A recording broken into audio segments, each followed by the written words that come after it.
The ocean fell silent, but silence also speaks. October 27th, 2027. For 9 minutes and 12 seconds, the entire planet went silent. Satellites ceased transmission. Navigation systems collapsed. Even the constant hum of the Earth, the low-frequency vibration that always resonates beneath us, disappeared. Scientists called it the global silence. When systems came back online, everything looked normal. The sea was calm. The sky was clear. But instruments behaved strangely. Compasses turned slowly. Atomic clocks were 47 seconds ahead. And across every ocean the waves seemed heavier, as if the world had returned. But time hadn't. 4 days later, NOAA's Bermuda station detected the first sound since the blackout. A deep, pulsing echo, repeating in perfect intervals. It wasn't the hum. It was smaller, isolated, and it came from one location, the same coordinates where the Atlantis II had frozen in time back in 2019. Depth reading, 12,400 meters, deeper than any known trench, deeper than the crust itself, a place that should not exist. In November 2027, a final expedition was assembled, Mission Argo, aboard the research vessel Prometheus. Led by Dr. Henrique Paiva, it brought together an international team of physicists, engineers, and oceanographers. Their objective: descend to the source of the sound, discover what lay beneath. For a week, the ocean was motionless. Then, on the 8th night, the sensors began transmitting magnetic fluctuations, not random noise, but patterns. When decoded, they formed binary sequences, and within the data were 3 words: do not dive. Despite the warning, Dr. Paiva insisted on continuing. If the ocean is speaking, he said, we need to know what it's afraid of.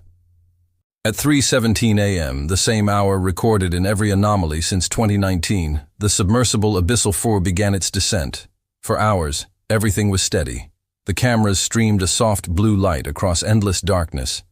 At 12,407 meters, they saw it, a vast metallic surface beneath them, smooth, reflective, pulsating like something alive. Then the sea spoke. The instruments captured a pattern known across decades: 5 short beats, 1 long. Silence. But this time, there was a voice. Deep. Resonant. The memory is full. Moments later, Abyssal 4 vanished from radar. For nearly an hour, Prometheus called into the void. No response. When contact finally returned, the submersible was adrift, empty. The cabin was flooded with water, yet the interior shimmered faintly, as if the water itself was breathing. 3 days later, Prometheus resurfaced. Dr. Paiva was gone. Only his soaked journal remained. His final entry read, "The triangle isn't an anomaly. It's the interface between the planet and its memory.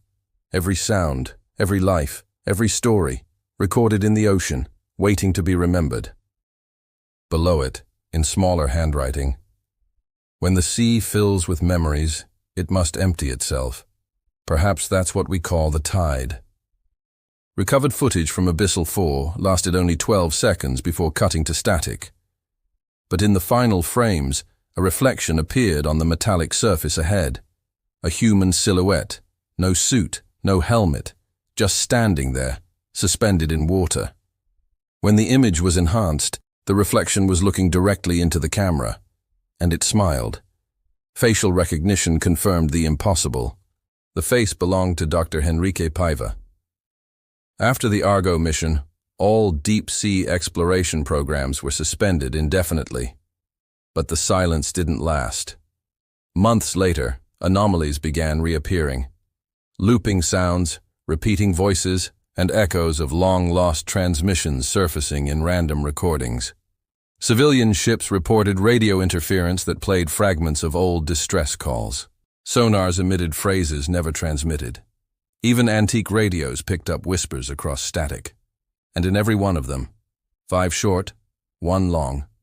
Silence. Was it feedback, or memory replaying itself?